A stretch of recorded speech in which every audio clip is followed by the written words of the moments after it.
Before we begin, this is a Minecraft movie where we will see everything that happens in the Minecraft game in the real world, because some real people accidentally entered the game through a strange cube that transported them inside. And when they entered, they were shocked to find themselves actually inside the game. And from there they meet many monsters, face even bigger challenges, and start to understand the rules of the game. So follow the recap to find out what happens to them and whether they will be able to get out of the game or stay trapped inside it for the rest of their lives. And I hope you subscribe to the channel. Now let's start the movie.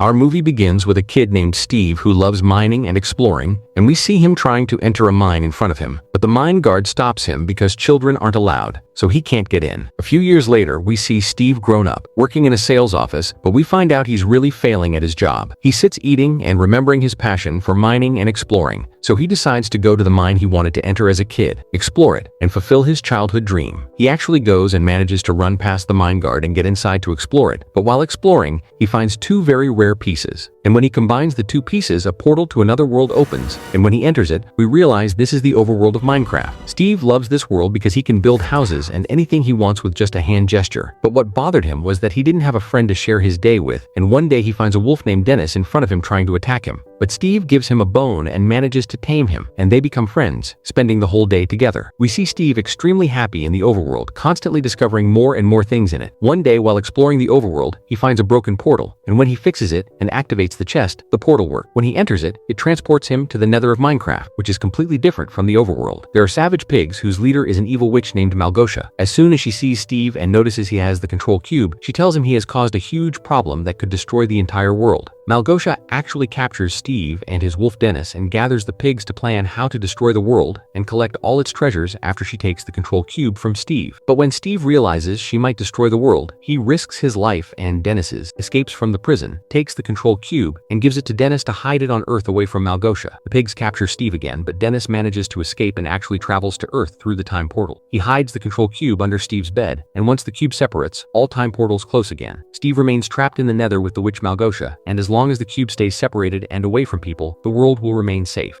A few years later, we move to a man named Garrett Garrison, and we learn that when he was young, he was the best arcade player, winning many tournaments. But now he owns a store selling random cheap items that he buys from scrap shops. He receives a warning from the bank about his apartment rent, so he goes to an auction to buy more scrap so he can make money and pay the rent. We find out that the auction includes Steve's bed, the one with the control cube under it. Garrett wins the auction but gets annoyed because all the items seem useless and won't sell for a good price. Among these items is the control cube, but Garrett has no idea how important it is. He takes the items and places them in a shop. We then move to a kid named Henry and his older sister Natalie, who are moving to a new city after their mother passed away. They meet the agent Dawn, who brought them the house and gives them the key. They enter and unpack their things. And the next day, Natalie makes pizza for Henry to take to school so he can make new friends. We see him on his way to school, and by coincidence, he passes by Garrett's store and looks at the random items he has. He becomes very interested in the shape of the control cube. Henry and Garrett talk for a while, and Henry gives him the pizza so they can become friends, then leaves to go to school. When he goes to school, the principal welcomes him and takes him to his class, but when he enters, the kids don't like him because his personality is different from theirs. He works on a school project, which is a jacket that helps people fly, but the kids who dislike him cut a wire in his project. So the project starts flying in a very strange way to the point where it destroys a statue in the potato factory next school. And that factory is where his sister Natalie worked, and the principal brings him in and tells him that what he did is enough to get him expelled from school. She asks to speak with his guardian, and Henry doesn't want to call his sister, so he calls Garrett since they've become friends. Garrett goes and manages to convince the principal to forgive him for what he did, then takes him back to his shop. Henry feels disappointed because he failed in his invention, but Garrett encourages him and tells him he's a very smart for his age, and failing once doesn't mean it's the end. Then Henry notices the control cube because its shape is very strange, and he asks Garrett about it. Garrett tells him he doesn't know what it does, but he found it among the scrap he won at the last auction. They find an instruction paper warning not to assemble the cube because it could cause a disaster. Even if the person has no money but is searching for treasure, the risk would be greater than the treasure. Garrett's love for money makes him want to understand the treasure story, and Henry's curiosity makes him want to know the secret behind the cube. So Henry assembles the cube, and it releases a very strange energy that pulls him toward the mine where the portal to the Minecraft overworld is located. On the other side, we see Natalie, who is extremely worried about Henry because she can't find him, so she calls the agent Dawn. She doesn't know anyone else in the city. She tells her she called the school and he's not there, he's not at home, and she doesn't know where he is. Dawn finds his location using the iPhone GPS and tells her he's in an abandoned mine. They go there and find him, but as soon as they arrive, they see the control cube releasing a huge amount of energy pulling Henry toward the portal's location, even though they all try to pull him back so he won't enter. The portal's power is much stronger and drags inside. Henry enters the Minecraft overworld and Garrett follows, and then Natalie and Dawn enter too. They are all shocked by how the overworld looked and have no idea where they are. And since the control cube has been reassembled, the nether portal activates again. So the witch Malgosha goes to free Steve, who was still in prison. She tells him that since he's the one who stole the control cube from her, he must bring it back. She blackmails him using his friend, the wolf Dennis, telling him she will let the pigs kill him if Steve doesn't return the cube. We move to Henry, Garrett, and the others as they try to explore the world they are in. But suddenly it becomes night. Strange sounds appear, and flaming arrows fly toward them. They all run in different directions while strange creatures chase them. Creatures sent by the witch Malgosha to retrieve the control cube. Garrett, while running, falls into a long tunnel, and when he hits the block-shaped wall with a stick, the block disappears, and he starts understanding the rules of the world they're in.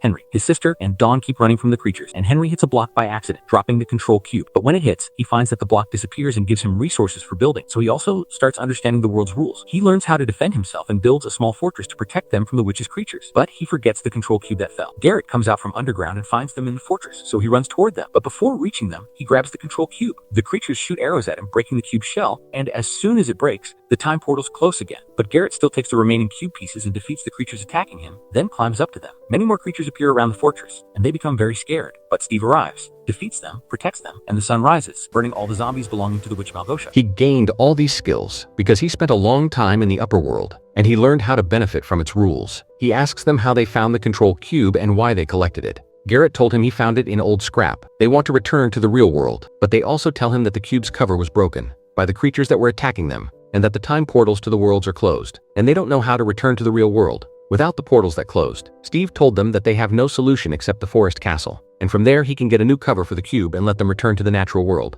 They move towards it, and on their way to the forest castle, they pass by a village with peaceful creatures, and they are very surprised by the shape of the world they are in. Steve also shows them the food in the upper world, and he actually makes them eat chicken. We move to the lower world, to the witch Malgosha, who summons her best soldier named Choga, and she orders him to go to the upper world to bring her the control cube. She gives him blue water to protect him from the sun in the upper level. We move to Steve after he takes them to his room and shows them the weapons he has, as well as strange things in the upper world and how to benefit from them. He also teaches them how to make weapons. Garrett makes his own weapon, and Henry makes one too. When Garrett finds out that Steve wants the control cube, he tells him that the instructions said this world has a mine with treasure. So if Steve tells him where the treasure is and takes him there, only then he will give him the control cube. Steve agrees because he wants to save Dennis the wolf, his friend. Meanwhile, Dawn and Natalie are learning more about the people of this world. But at the same time, General Shoga and his soldiers attack the city. Whoever dies from the residents disappears. Steve, Garrett, and Henry fight them, and Dawn and Natalie also rise and try to take down some of them. Choga keeps hitting Garrett so much that he almost kills him, but the city guard arrives, very huge, and saves him. Steve takes Garrett and Henry and climbs to the top of the city and gives them suits with wings. He doesn't have a third suit, so he rides with Garrett. And they try to escape, but they are still being chased. They keep trying to escape and manage to eliminate some of them. And finally, Steve activates a water cube tool so they can fall on it safely.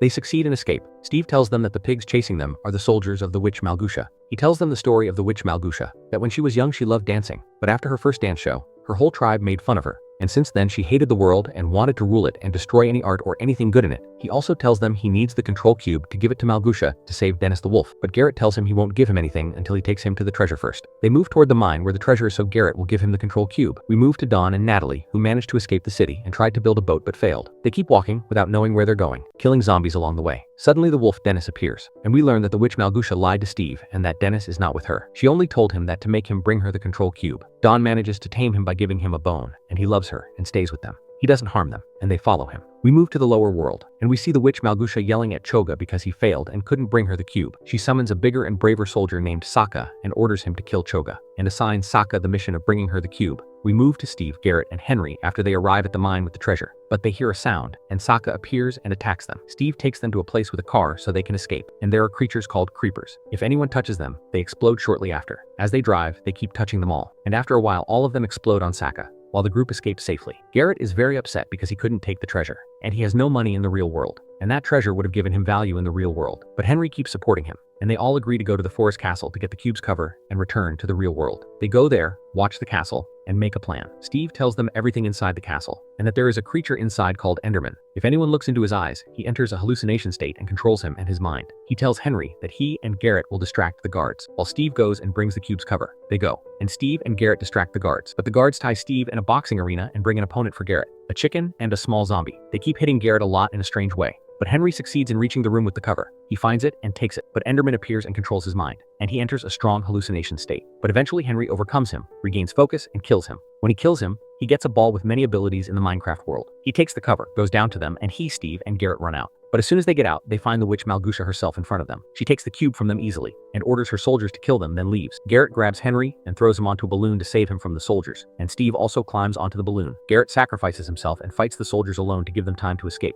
But because of the explosion, their balloon goes off course, crashes to the ground, and they lose consciousness. Dawn and Natalie rescue them and take them to a house, and Steve is very happy when he finds Dennis the wolf still alive. But at that time, the witch Malgusha uses the cube's power to open the time portals and turns the upper world into darkness, and she transfers her entire army to the upper world to destroy it. When Steve sees what's happening, they all unite, and he tells them everything about the world so they can use all Minecraft rules. They quickly craft weapons and tools for the war, and they also make big and many soldiers to fight Malgusha's army. They also make many explosives that kill a large number of them. They go down themselves and fight them. Steve goes and fights the witch Malgusha, but she is much stronger than him. Henry uses the ball he got when he fought Enderman. Its ability is teleportation. He throws it to the place of the cube and teleports there. He is right under the cube, but suddenly a big pig appears. It was about to kill his sister Natalie, but Dawn arrives with a huge pack of wolves, the friends of Dennis, and they attack it. Henry was about to take the cube and end the chaos, but the big pig releases a beam and explodes the place he is standing in. Henry falls from above and Natalie, Dawn, and Steve scream in shock. But then a balloon appears. Garrett is inside, still alive, and he saves Henry at the last moment. They hug each other, happy he's alive, and he tells him it's time to finish the battle and return to the real world. They figure out how to release a beam from the balloon,